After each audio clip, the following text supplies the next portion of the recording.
on today's who will be taking us in the first session of today's class is none other than Nwabuka Ebeleju. She is a seasoned legal governance, risk, and compliance executive with over 15 years of experience advising organizations across the finance, fintech, oil and gas, construction, and technology sectors. She currently serves as a group legal and company secretary at Steel Earth Holdings Limited, where she provides strategic leadership on corporate governance, regulatory compliance, enterprise risk management, and board advisory matters. Over the course of her career, she has successfully built and led legal and compliance functions, secured key regulatory approvals and licenses, negotiated high-value commercial transactions, and implemented governance frameworks that enhance organization resilience and sustainable growth. Ladies and gentlemen, with the first trainer who will be taking us on ethics. Hello, ma'am. If you can hear me, please, you can take it off from here. Good morning, Edith. Good morning, everyone on the call. Can you please confirm you can hear me? Loud and clear. Thank you very much. So let me start by enabling my video for now, until just a minute. So I'll just be taking this and okay, please confirm you can see me. Yes, we can see your beautiful face. All right, thank you. So I'll just disable the video to ensure that network is smooth all the way. Permission to do that? Please go ahead. Thank you. All right, so thank you very much. It's a pleasure speaking with our potential diploma certificate holders in business analysis risk management. And I was excited when Edith asked what we are expecting from this section. And the reason is... This is Mercy, not Edith. Oh, I'm very sorry. I'm really sorry, Mercy.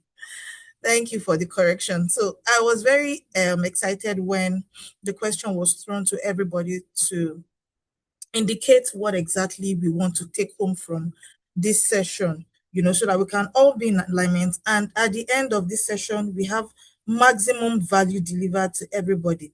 And yes, I see people, I see in the chat room, people from South Sudan, someone from Malawi, and then our own dear Lagos. So thank you, everyone. And we're going to be delving straight in. Today, just like our host said, we're looking at personal excellence program. So what we are looking to achieving from the end of this session is, we had different things: better business growth. I heard about developing our skills. I heard about mitigating risks. I heard about having good business engagement. I heard about being able to effectively manage a project, so proper project management, business management, and this is all good.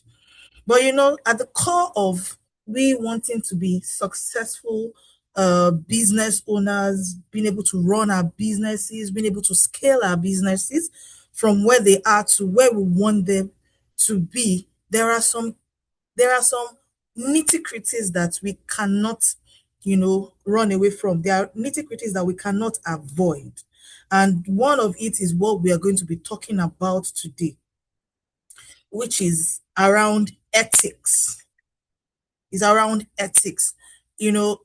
Ethics cuts across our different engagement and endeavors in life. And we are going to be seeing it. We're going to be able to see what ethics is and applicability, practical applicability on how we can leverage on the qualities of ethics to be able to achieve these things that we have said we want to achieve or want to know by the end of this session. So, Mercy, am I going to project or will you project? Oh, Do I have you the right? can go ahead. You can go Okay, ahead. okay, let's see. Entire screen.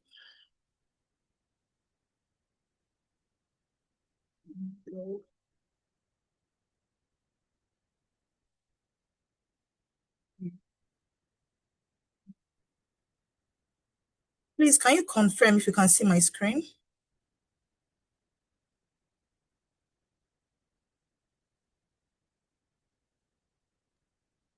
Someone Yes, please we can confirm. see your screen. Yes, Thank you. but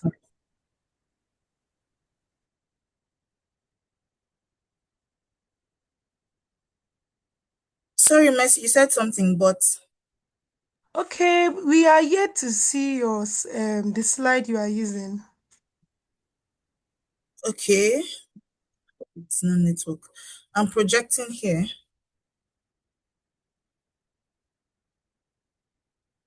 Please let me stop sharing and share again because I can All see it right. here.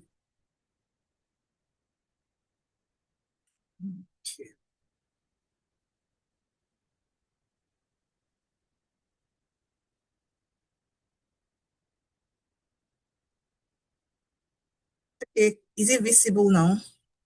Yes, ma'am, it is visible. Please, you can. Thank you. Thank you. It's visible. Thank you very much. Okay, so now we're looking at ethics. Before we even delve in, do we understand? So, Mercy, you're going to help me out here. I'm projecting, so I won't be able to see the comments, but I want to, yeah, we are from different walks of life, and ethics means different things to different people, different backgrounds, different religions, different expertise. I want to see what ethics means to you. For now, before we even delve in, what do you think ethics is? Very, very quickly. Please just drop it in the comments section, and Mercy, you can just please in the next few seconds just read out what people have said ethics means to them. That's okay. All right. So as we're doing that, we'll come to the comments soon. Objectives of this class, basically, we're going to understand what ethics is. We're going to define it and understand it. We're going to see the qualities, ethical qualities. We're going to be looking at ethics and morality. Yes, there's a difference. And then we're going to be looking at real world context of applications of all of these things we're learning. So at intervals, we're going to be having some interjections of real life scenarios All to right. us understand what ethics basically is. So before I move on, if it's any, sorry, Mercy, anything in the comment section? Yes. Yes, yes, yes. We have a What? lot coming in. So Michael says, Michael says ethics means a culture and what people hold high esteem. Nice. And then the Great. next person says ethics are moral standards that are needed to build a quality life and organization. Beautiful. Any So other? someone else says principles, values, and morals. Okay. We have a lot. We also have principles, organizational or individual. Another Okay. person says, for me, it is reason governing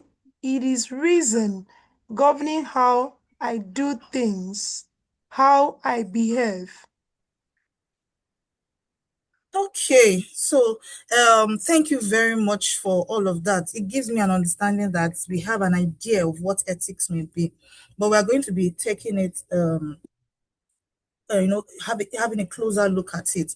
And yes, you have spoken right. So the third objective here is ethics versus morality. I heard when Messi was speaking, some people were equating morality to ethics. Not there are similarities, but they are two different concepts, and we're going to be looking at it. So now, yeah, what is ethics? First of all, just like we have looked at it, it has different definitions. Ethics means different things to different people at different times, you know, based on our values, based on what we hold dear. So here, our definition is ethics encompasses integrity, principles, honesty, fairness, responsibility, conscience, choice, honor, value, and moral reasoning, all working together to guide human behavior, all working together, to guide human behavior. So, with that in mind, again, let's see how ethics even originated. Where did this ethics thing even come from? Ethics is derived from the Greek word ethos. Before I even go on, very briefly, ethics is encompasses all of these, right? And it is, like I said, it is working together to guide human behavior. So the isolation of one may cause some instability, may cause some instability to things we want to achieve, things we hope to achieve. And as we progress, we'll see what that is. We'll see also that ethics is a branch of philosophy. When we get there, I'll mention it. Basically, ethics, I would say, is the study of how people, formulate their beliefs about what is right and what is wrong. Origin of ethics is taken from the Greek word ethos, and ethos basically means way of living. And there is the Latin word that also goes with ethics, which is mores, M-O-R-S. It means custom. So from its very roots, ethics has been about how we choose to live. We've already seen it in many of the comments that came in, how we choose to live, the values we hold, the principles we operate in life by, the way we engage with the world, the way we engage with our next person, the person next to us. It's not just about the rules, but it's like a philosophy of life itself. So it's not just about um, rules, but philosophy. It's a philosophy of life. When you talk about philosophy of life, let me just give us an understanding. Philosophy of life, basically, I would explain it to meaning like a mental framework of your core belief system, your values. We've mentioned that the principles that guide you on how you interpret the world, how you make decisions, what drives you to taking a decision, that thing that makes you, take decisions, that your value system, what determines what makes existence worthwhile for you. That is what we're talking about when you hear philosophy of life. Philosophy of life, basically what comes to your mind, simply put, is what is good, what is bad, what matters to you, your non-negotiable values. When you talk about your non-negotiable values, your core values, right? What is success to you? What does success means to you? Because success is actually subjective. What is success to one person may not be success to another person. So to you, how do you measure a life that is well lived? That is your own philosophy, right? How do you treat your next person? Your social obligations to your next person, your interpersonal obligations to your next person. That is what philosophy of life entails. And I just thought I should briefly mention that so we'll have a good understanding going forward. So now we're going to be looking at ethics. Now we've looked at ethics, what is right, what is wrong, your value system and all of that. But ethics can be applied in different facets, right? On a broader sense, we're going to be looking at the principles ethics itself. Broadly, we'll say it is what is right, it is what is wrong. It is in how we act and how we relate, right? On a broad sense, that is what you can explain ethics to be. Now we're going to be looking at human beings and nature with respect or in relation to ethics. Human beings and nature. Ethics reflects on how humans interact with the natural world, yes, and each other. So you're talking about ethics dealing with human beings and ethics dealing with nature. When we talk about that to human beings, we're talking basically about a set of principles, right? that guide how we treat the next person. We're talking about respect, we're talking about being honest, we're talking about responsibility, right? And when we talk about this, human beings, in relation to ethics, you're thinking things like don't lie to this person, don't harm this person. You have promised that you will do this to this person. Ethics says keep your promises, respect the dignity of the next person, right? When we do all of these things, it has a way of helping our society to function, without chaos. So now, beyond even relating with human beings, ethics also extends our relations to nature. So when we talk about nature, we're talking about animals, we're talking about plants. In some very advanced countries, we have animal protection rights. There are laws that are enforceable against humans that maltreat or mistreat human beings and plants, and the ecosystems generally. There was something I saw a while back on this WhatsApp, the status, and it was a man. I don't know. I think the dog was trying to cuddle up with him. You know how dogs are. And then he was upset for whatever reason, and he kept kicking the dog. He kept kicking and slapping the dog, pushing the dog. The dog will come again. He will hit the dog. You know, AI or not, the point of that is he demonstrating the principles, that ties ethics to nature? The answer is definitely in the negative. So, at its core, I'll say ethics on this is how we choose to live with others, not just human beings, not just human, but non human, in a way that, it balances our needs, it balances rights, it balances consequences. So, we talk about ethics, we relate relational to freedom, we're relating freedom with ethics. Ethics examines the nature of human freedom and what it means to act freely. So you're talking about freedom. Freedom, yes, we all know what freedom is. Freedom means you have choices. We have choices, but ethics is what now guides those choices, right? So that freedom for one person does not harm, destroy or disrupt the freedom of another person. Even our constitution, like in Nigeria here, our constitution has a section that talks about the preservation of the rights, or the freedom of rights of a Nigerian citizen. So you have freedom of association, you have different rights, and one of it is your freedom. Your freedom is encapsulated. But again, when we talk about that, we're talking about freedom as a right. Okay, ethics says that people deserve autonomy. You can have your rights, right? Your freedom to to think, freedom to speak, freedom to act, freedom to live without undue control. Your freedom actually matters. That's as of right. But again, those rights, if you look at it, even the constitution has its own yardsticks to curbing what that freedom can be, in a way that that freedom does not encroach on another person, and that is freedom with responsibility. So while ethics also says freedom isn't, it's not just doing what you want. This is what I want. I have the choice. I can do it. Ethics is saying it is limited where your actions will harm another person's freedom, where your actions will harm another person's dignity, where your actions will harm another person's rights. Your freedom ends basically where another person's own starts, right? And then you're not talking about freedom as purpose. So I've talked about freedom as a right, freedom with responsibility, and then freedom as purpose. So beyond just avoiding harm, ethics will say what kind of freedom is worth having?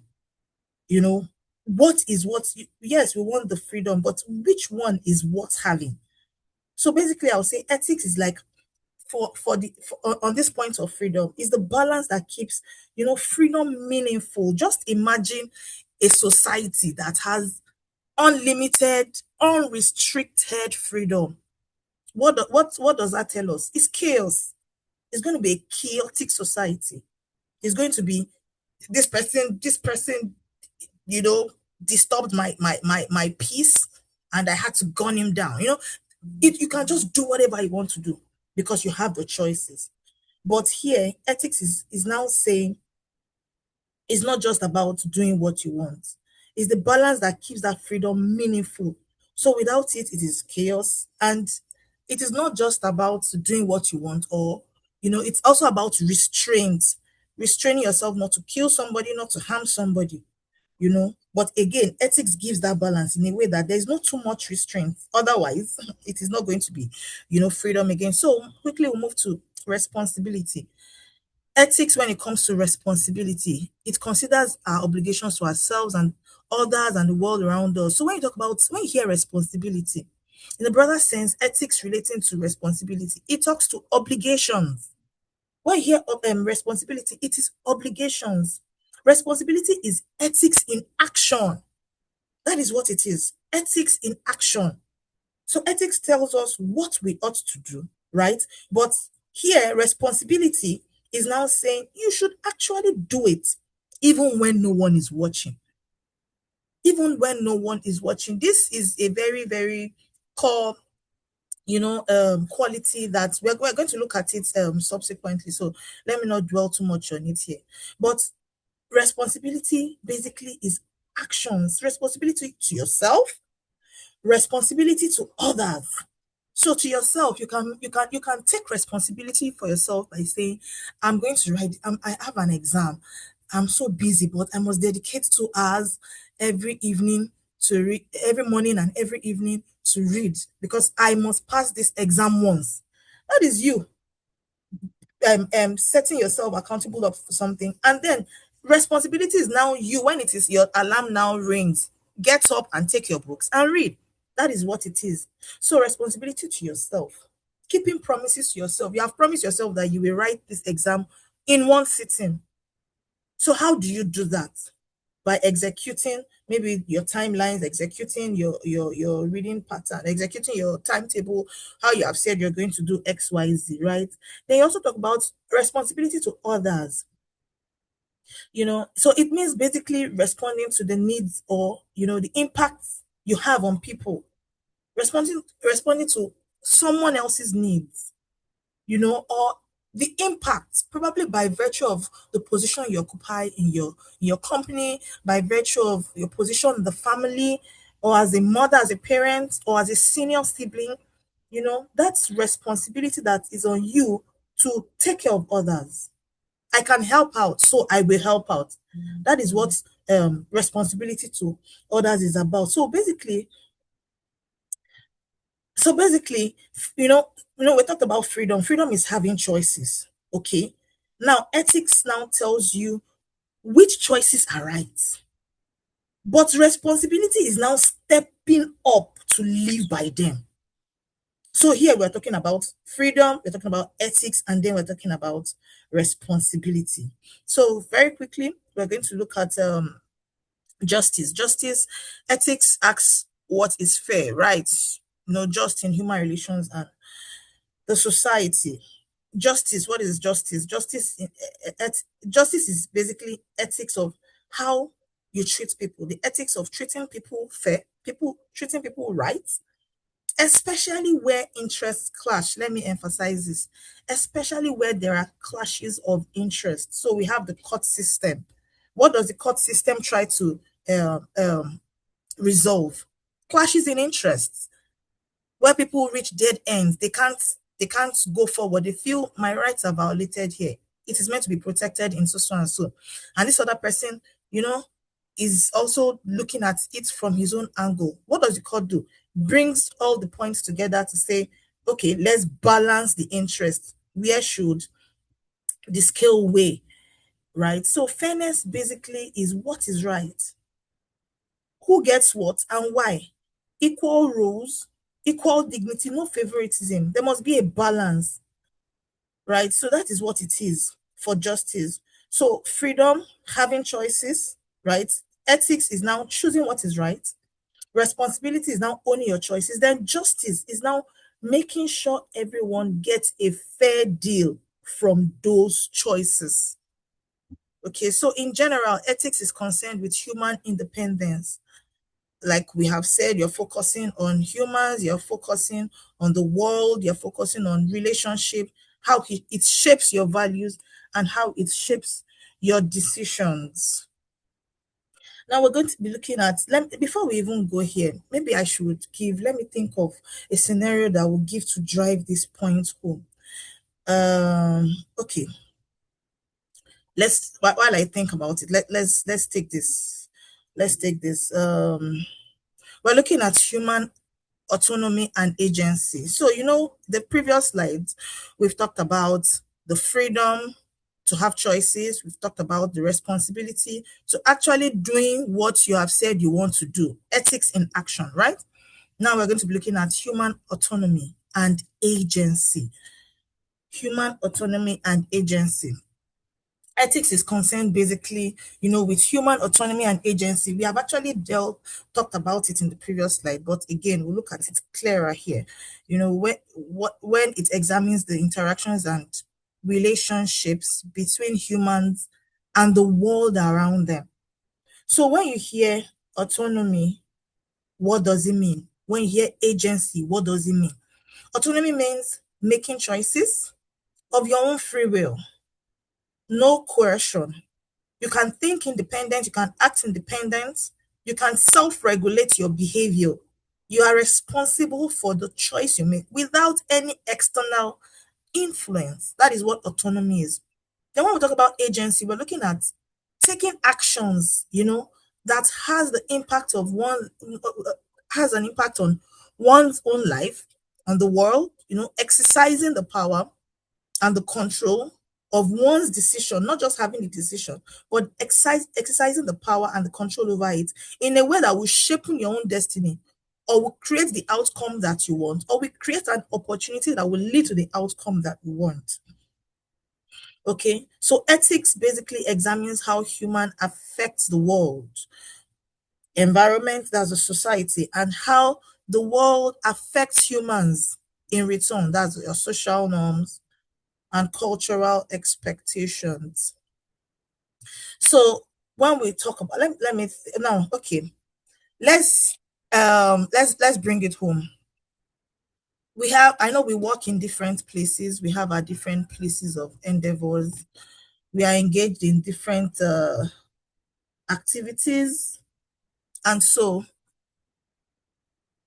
we go for seminars, we go for workshops, right? Let me just take right now in Nigeria, we have our 2026 law week coming up, and I'm part of the central committee. So one of the things, and that's an example that just has come readily to me at the moment. So in a session like that, we have panels. In an outing like that, we have panel sessions. Okay, so let's take it that in a law firm or in your organization, you have this kind of workshop, and let's see who is on the call. Let me just say Michael. So Michael is an intern, for example, in his company, okay? And his boss now says, Michael, come. There are 6 panel sessions in this workshop, in this engineering workshop, this whatever workshop that is coming on. There are 6 panels. We want you to just pick one, just take any one you want, okay? Here, we are now looking at autonomy. Autonomy is self-regulating, being able to make your own choices, no pressure, So Michael now says, okay, let's see, okay, we're talking about ethics today. Let's see, ethics and what's a trending topic right now? AI. So let's say, okay, I'm going for this workshop that speaks to ethics and AI. Okay, because it aligns with my values, it aligns with development, self-grooming, it makes me more aware of my environment and all of that. So this was Michael's choice, okay? Nobody forced his choice. He's self-regulating. He's saying, this is my interest. This is what is going to help my time, my career progress. This is what's going to help me grow. That is autonomy, having that freedom, having the capacity to choose for yourself. Okay. But when we're not talking about agency, now looking at Michael now says, okay, I want to go for this panel session. I want to go for ethics and AI. He goes, he takes all the notes, he listens to all the theories, he has gathered a lot of knowledge. It is in him. That is autonomy. It stops there, right? But agency is now, okay, so what do you do after that? So Michael now has his own responsibility to himself to say, let me take actions. Let me exercise the power that I have over me. They have given me access to this panel. And, maybe in the course of the panel session, this is a quorum. This person gave his email out to say, if you want to be mentored, you can reach me on this. This is my number. I'm open to being a mentor. And you just take you take the cue, you take the email and the phone number. And after that, okay, in the course of it, you are engaging, you're asking questions. And then maybe the moderator or the coroner, he picks you. This guy is interesting. It looks like he knows what he's doing. And after the session, Michael approaches him. Mr. XYZ, I hear that this, and then engages him intelligently. And then this moderator or the speaker now says, okay, you look like an interesting fellow. You know what? Let's have a conversation after here. This is my number. This is my email. And before you know it, he gets a mentorship shot. And then before you know it, the connection gets him a pupillage interview. Right? So what is this scenario saying? Autonomy stops at you have made your decision. You have exercised your own thoughts. You have been able to act independently. But agency is saying, hey, I'm not going to stop there. I'm going to take actions in a way that will shape my destiny, that will shape where I want to be. Okay, I hope we are together. I hope we're together. Can I just have some reactions? You can just unmute briefly and say, yeah, we are together. You can unmute to Yes, say we are together. Thank you. Any other person? Any other person? I just want to make sure we are together. Unmute and just say we are together because I can't see the comments at the moment. Are we together? Yes, ma'am, we are together. Yes, ma'am, we are together. Yes, ma'am, we are together. Yes, Thank ma'am, we you. are together. Thank Yes, you. ma'am. Thank you Yes, so ma'am, we are much. together. We are Thank together. you. Yes. Yes, we are Thank you. together. All right, thank you so much for that. So that is basically like an example to just try to drive home autonomy and agency. So now we're going to be looking at ethics. Now we understand when you hear autonomy, you know what it means. Okay, so now we've understood what ethics is.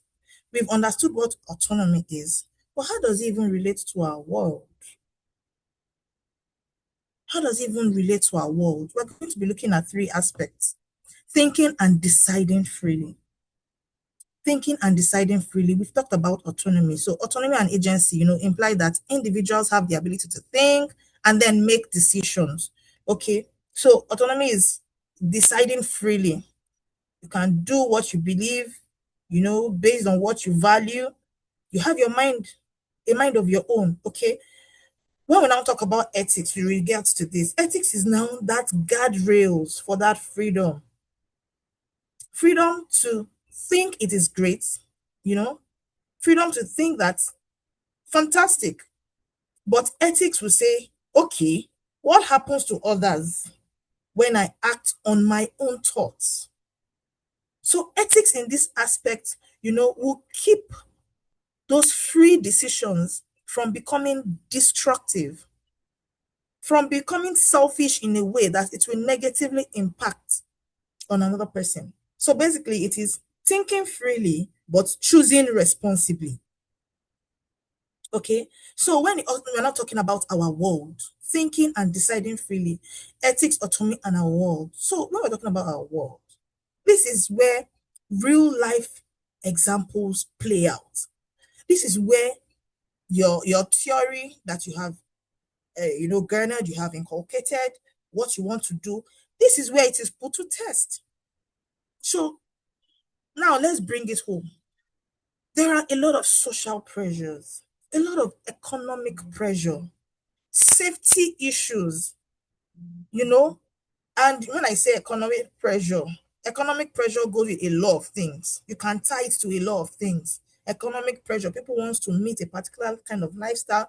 People want to be able to buy what they want, do what they want. You talk about armed robbery, you talk about stealing, you talk about all of these things. Economic pressure, climate issues, poverty. So real autonomy now means recognizing these forces, recognizing these pressures, and then still deciding for yourself, still being able to decide for yourself. So real ethics here now means that you use this freedom to protect your dignity, protect other people's dignity, protect the planet, right? So bottom line is, when you're thinking freely, yes, is autonomy, but deciding what is right while thinking freely is what ethics is about. I hope you understand what we're saying. So deciding what is right is, while you're still thinking freely, is where ethics comes into place. So now we're moving to the next one, which is dynamic human world relation in relation to ethics, autonomy, and our world.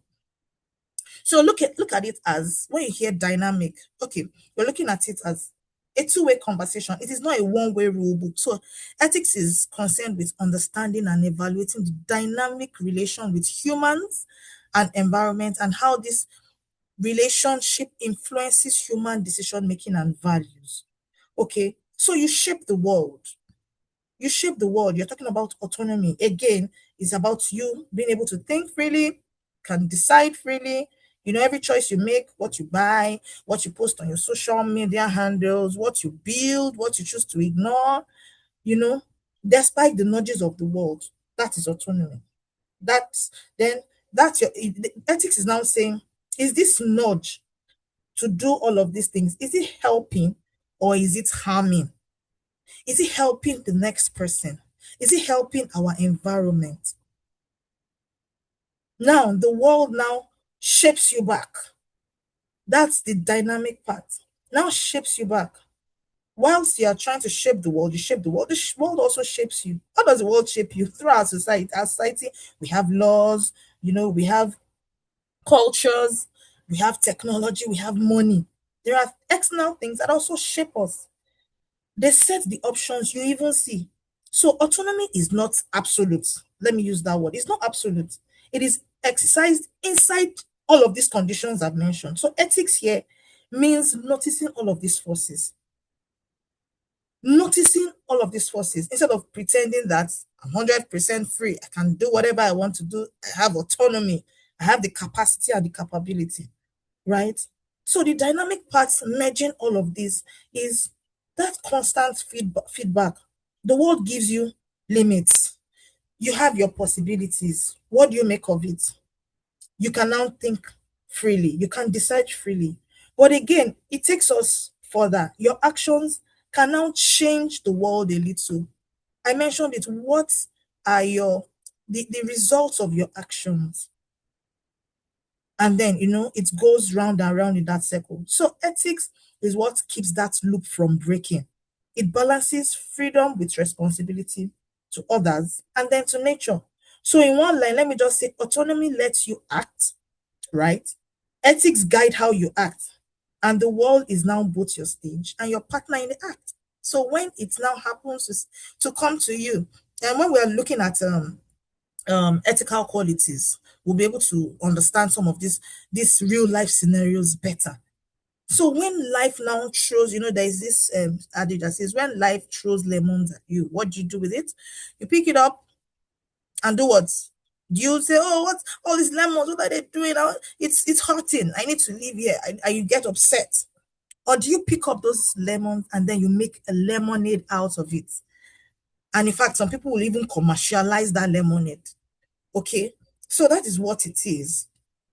When life now throws something at you, how do you respond to it?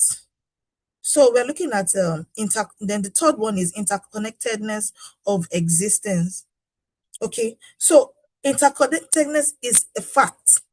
We have talked about ourselves, persons next to us, our environment, the animals, the plants, and the world at large. So nothing exists alone. Whatever choice you make, we always know that there are ripple effects. And that is why there are, when I talked about ethics being a guardrail, that's why there's always this guardrail, because there is going to be an effect. So what, for example, what you eat, what is in high demand, it affects the farmers, it affects the land. What you post on your social media status, it can affect somebody's mood. It can boost somebody's mood. It can dampen somebody's mood.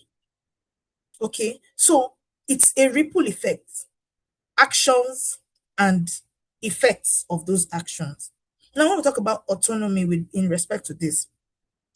Thinking and deciding freely. It means you're not just a leaf, that is blown in the wind.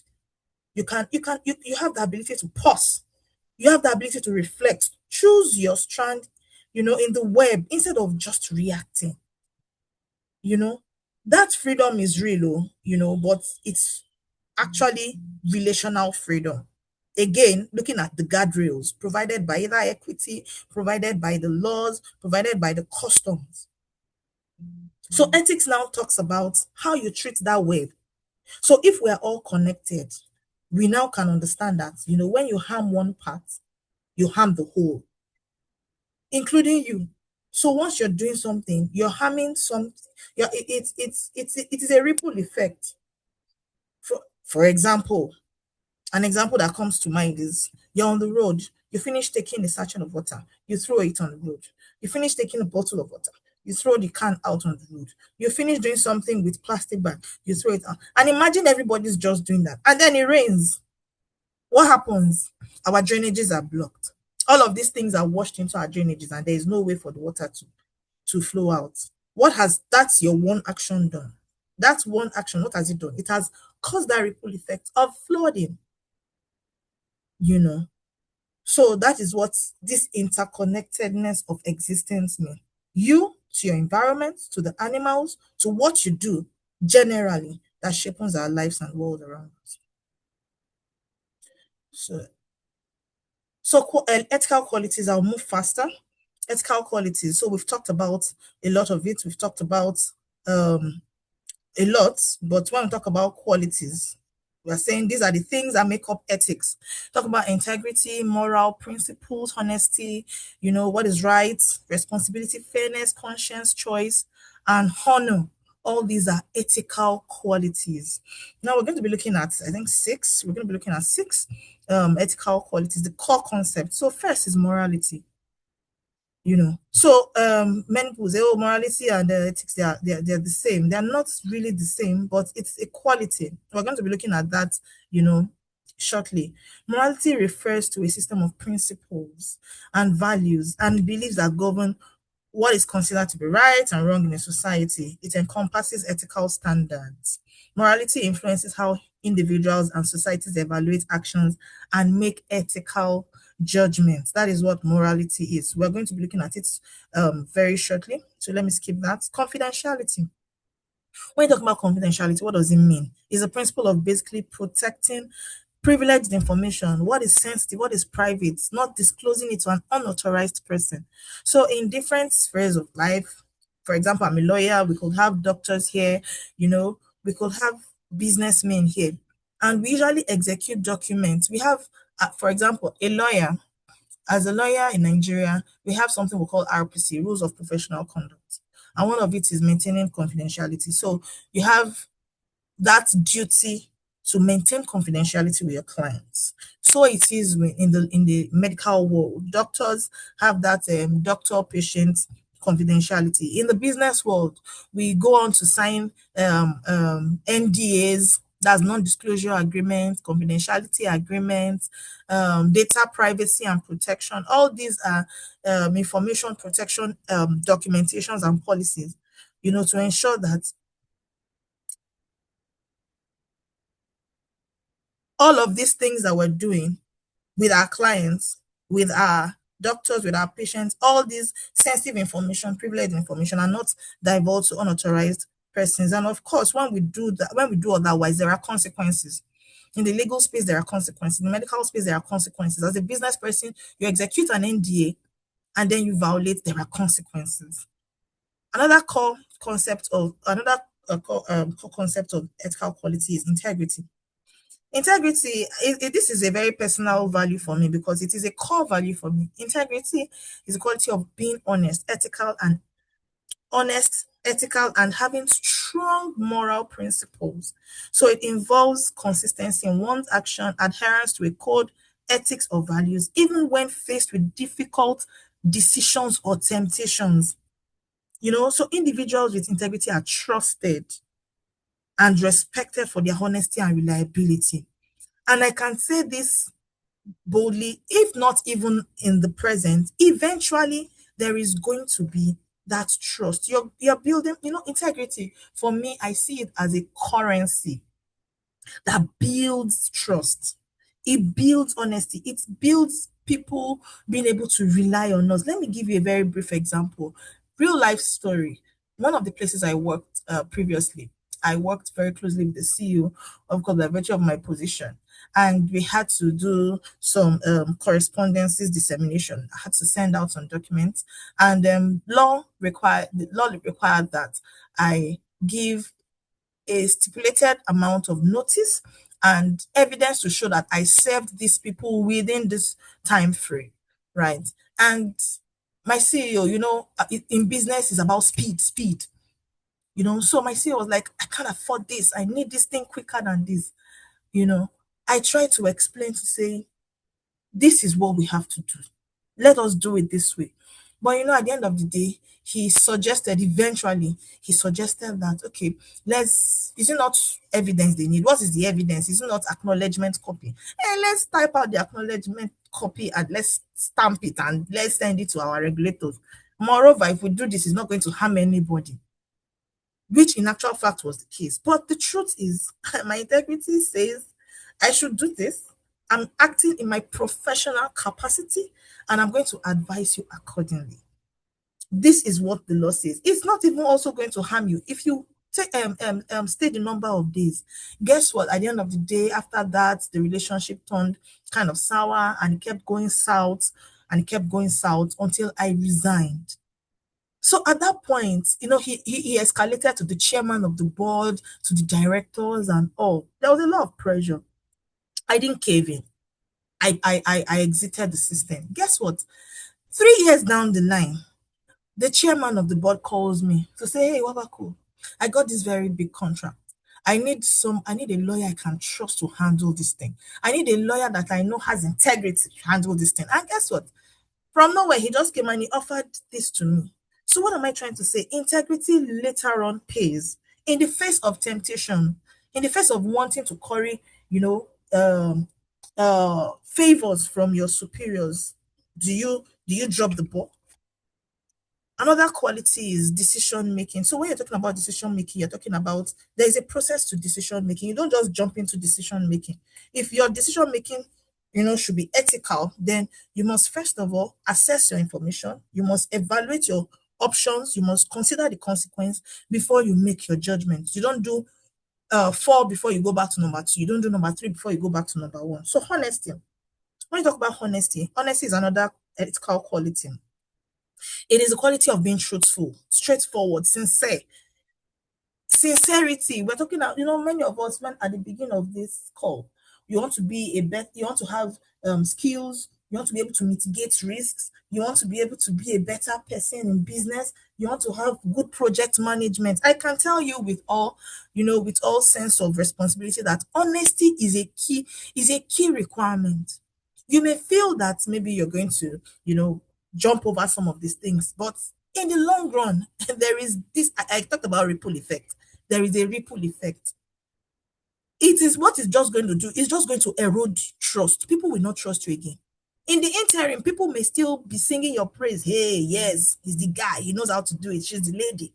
But trust me, at the end of the day, If this ethical quality of honesty is not embedded in the things that you do, it's going to have a negative ripple effect on you. So truthfulness is very linked to honesty.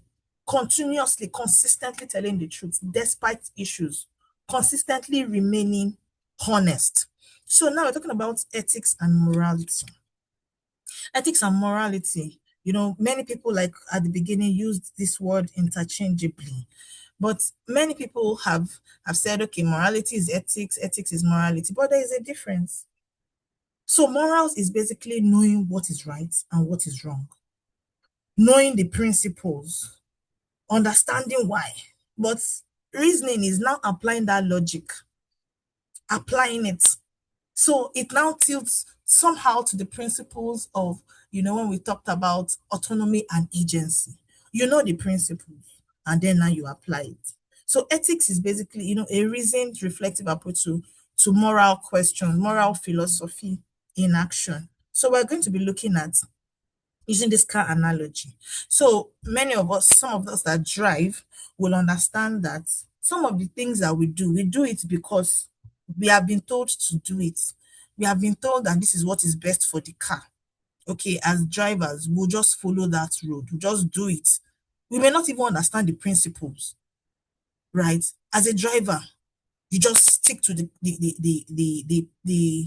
rules, okay? But an automobile engineer will go beyond that to saying, okay, this is how it works. This is what this is. This, if you do this, is going to give. At the end of the day, let's give a practical example. You want to, let me say, gauge your tire, okay? You want to gauge your tire. When you get to the vulcanizer, what do? Oga, gauge the front, gauge the back. In fact, some of us may not even know that we have different numberings. We have different PSIs for front tires and back tires. Some will just say gauge 40. Some will just say gauge 50. But some cars will say the front tires 35, the back tires 40. Right? This is what the automobile engineer that made that car has said. And why did they say it? They have said it because, okay, I'm not a physics student, I'm not a science student, but if you ask an automobile engineer, why do you want the tire pressure to be 35 and this one 40? They'll tell you because maybe the force of the pressure of the air that is in one is directly relational to this. Of course, that is what they will tell you. That is the principle. And when it gets to the equilibrium, it can cause an explosion and it will have. That is what an automobile engineer will tell you. But the person that is driving, what does the person know? Oga, gauge my tire, the front to 35, the back to 40. Okay, so that is how morals and ethics is.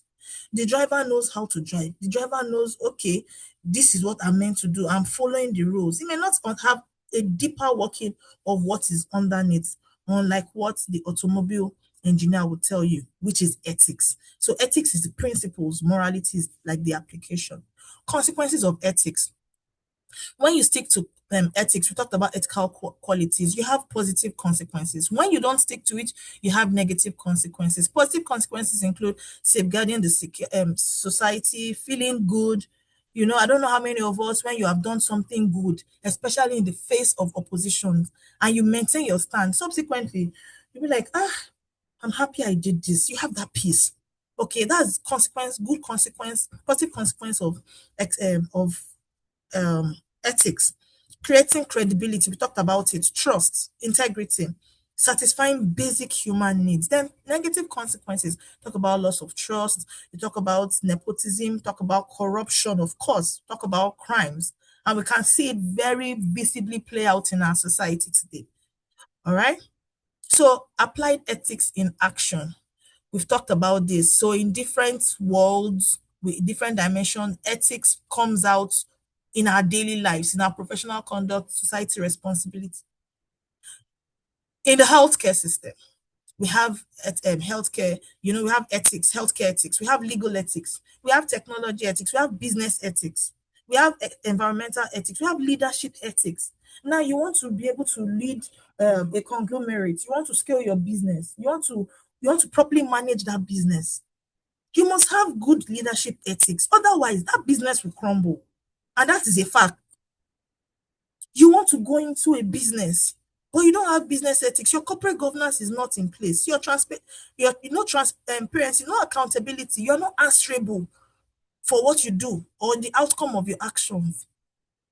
And then you want to run that business, it's going to collapse like a pack of cards. Healthcare ethics. Somebody comes to you and says, hey, and then you see the person, and the person maybe is whatever, you conduct the test and you see the person is HIV. Hey, HIV. Hey, this person is this person's friend now. This person is Motorayo's friend. This person is James' friend. Hello, James. I have gist for you. Let's go and get one bottle. The gist is hot. And then by the time you now go and get one bottle, guy, you see that body. That boy get HIV. That guy has HIV. Healthcare ethics forbids you to doing that. Legal ethics, justice, fairness, due process. I mentioned that in my instance. I was meant to give a particular number of days. They wanted me to cut it short. Oh, no, you can't, right? Technology ethics, privacy, data protection.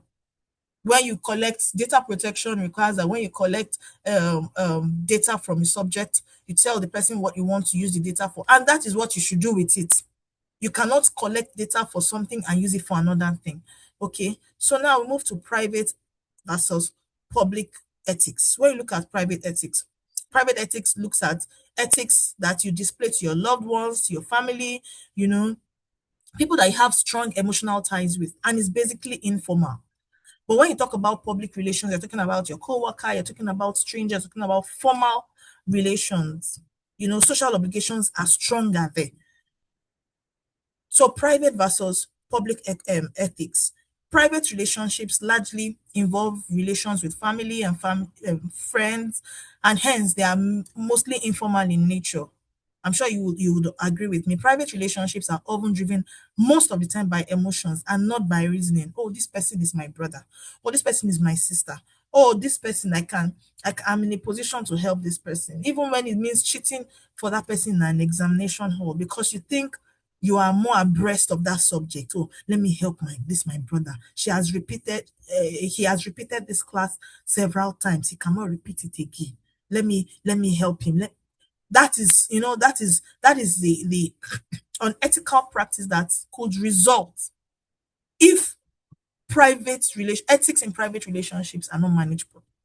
Ethics in public relations, we're talking about social ethics. We're talking about how you relate with the Hello, next person. ma'am. Yes, please. Your time is up, please. Okay, yes. So I'm rounding up. So I think I just have 2 more slides. Yes. So that is basically the difference between private and public ethics. Then we have code of ethics. We've talked about that. We've talked about transparency and accountability, fairness, discrimination, non-discrimination. We talked about that earlier on. Now, without ethics, man has no future. So ethics guides us, ethics defines us, and ethics unites us. Thank you very much for listening. Hope my talk was not boring. Hope you understood what I said. But again, thank you very much. And I believe that you must have gotten some things. You must have learned some things. So thank you very much. Merci, over to you. Thank you so much, ma'am. Please, we'll take one question. Any question? Please, let's give her just one question, so that we can move on to the next session. Any question?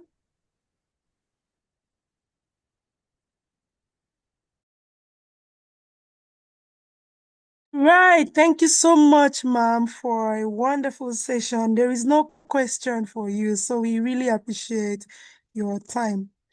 All right, let's move on to the second Thank you session. very much. Enjoy the rest of your class. Bye. Thank you, ma'am.